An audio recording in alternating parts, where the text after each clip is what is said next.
തിരുവനന്തപുരം നഗരത്തിലെ നിരവധി ക്രിമിനൽ കേസുകളിൽ പ്രതികളായ കുപ്രസിദ്ധ ഗുണ്ടകൾ അറസ്റ്റിൽ. കൊണ്ണിയൂർ സ്വദേശികളായ അമ്പിളി എന്ന പേരിൽ അറിയപ്പെടുന്ന അൻവർ, സെയ്ദലി എന്ന സെയ്യ എന്നിവരെയാണ് വിളപ്പിൽശാല പോലീസ് അറസ്റ്റ് ചെയ്തത്.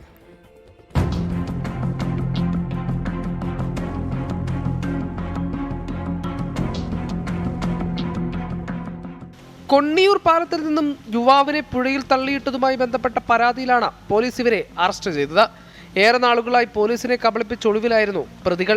നെയ്യാർ വനമേഖലയിൽ ഒളിവിൽ കഴിഞ്ഞിരുന്ന അൻവറിനെയും സെയ്ദലിയെയും പോലീസ് വനത്തിനുള്ളിൽ നിന്ന് സാഹസികമായാണ് കീഴടക്കിയത്. വെള്ളത്തിൽ തള്ളിയിട്ട് കൊല്ലാൻ ശ്രമിച്ചുവെന്ന കൊണ്ണിയൂർ സ്വദേശി വേണു നൽകിയ പരാതിയിൽ നടത്തിയ അന്വേഷണത്തിലാണ് പ്രതികളെ പോലീസ് പിടികൂടിയത്. തിരുവനന്തപുരം നഗരത്തിൽ നിരവധി ക്രിമിനൽ കേസുകളിലെ പ്രതിയാണിവരെന്ന് പോലീസ് പറയുന്നു. കാട്ടാക്കട ഡിവൈഎസ്പി ജയകുമാറിന്റെ നിർദ്ദേശപ്രകാരം വിളപ്പിൽശാല ഇൻസ്പെക്ടർ രാജേഷിന്റെ നേതൃത്വത്തിലുള്ള സംഘമാണ് പ്രതികളെ അറസ്റ്റ് ചെയ്തത്. പ്രതികൾക്കെതിരെ കാട്ടാക്കട, വിളപ്പിൽശാല, നെയ്യാർ ഡാം പോലീസ് സ്റ്റേഷനുകളിൽ നിരവധി കേസുകളുണ്ട്. 24 തിരുവനന്തപുരം.